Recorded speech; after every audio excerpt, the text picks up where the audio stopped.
Bismillahirrahmanirrahim. Assalamualaikum warahmatullahi wabarakatuh. Hai Ananda semua, ketemu lagi bersama Ustazah Yulia. Nah, Ananda masih ingatkah cerita tentang kisah Nabi Ayub? Nah, Ananda semua, hari ini Ustazah akan cerita kisah Nabi Ayub. Baik, sebelumnya kita lihat yuk tujuan dari pembelajaran ini. Nah, anak-anakku, bahwa tujuan dari pembelajaran ini, siswa dapat menceritakan kisah Nabi Ayub. Siswa dapat menyebutkan cobaan-cobaan yang dialami Nabi Ayub alaihissalam.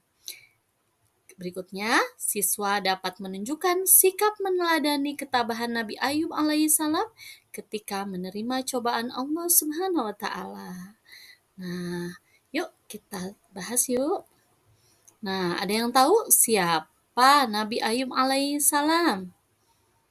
Yuk, yang bisa raise your hand please.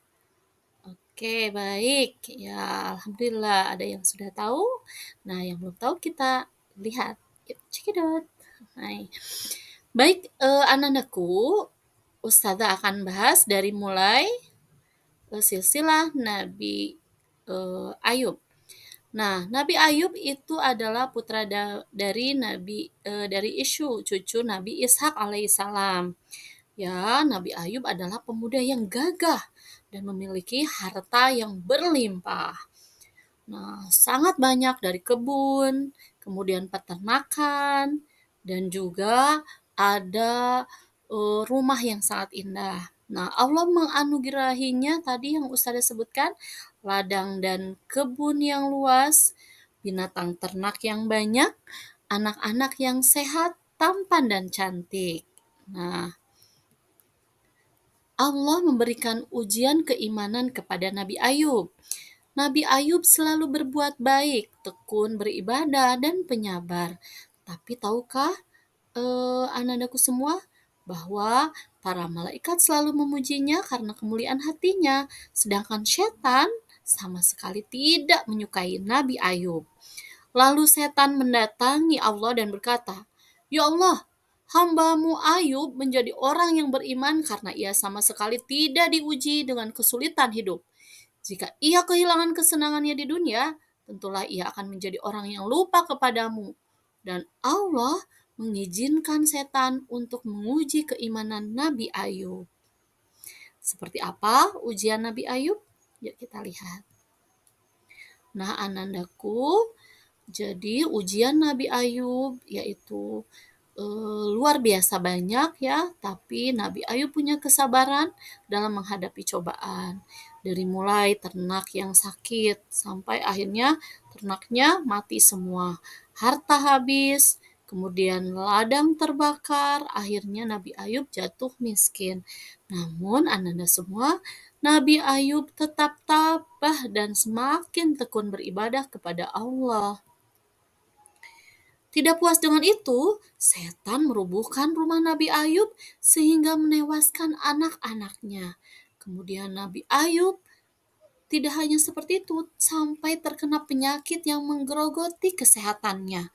Badannya yang dulu gagah menjadi lemah, kulitnya yang dipenuhi penyakit kulit yang berbau tidak sedap, hingga istrinya pun meninggalkannya.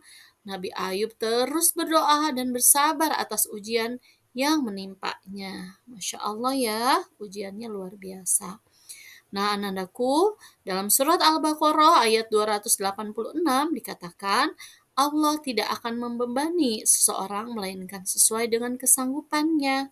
Dia mendapat pahala dari amal kebaikan yang telah dia usahakan dan dia mendapat siksa dari amalan buruk yang telah diperbuatnya.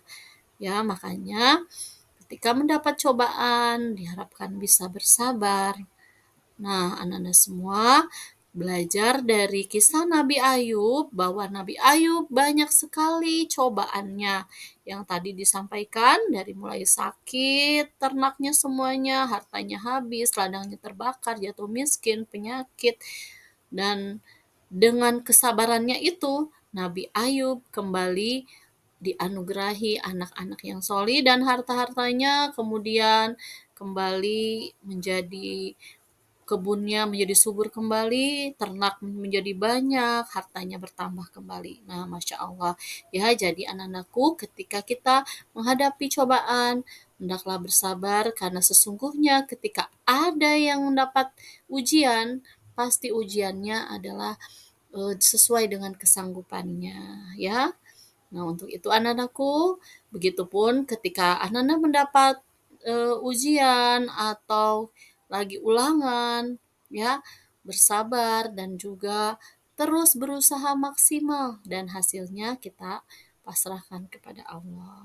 Nah, baik anak-anak semua, itu saja dari Ustazah untuk kesempatan ini. Insya Allah kita kembali lagi, ketemu lagi ya di pertemuan berikutnya dengan cerita kisah yang sangat menarik yang lainnya. Baik, wassalamualaikum warahmatullahi wabarakatuh. Sampai jumpa.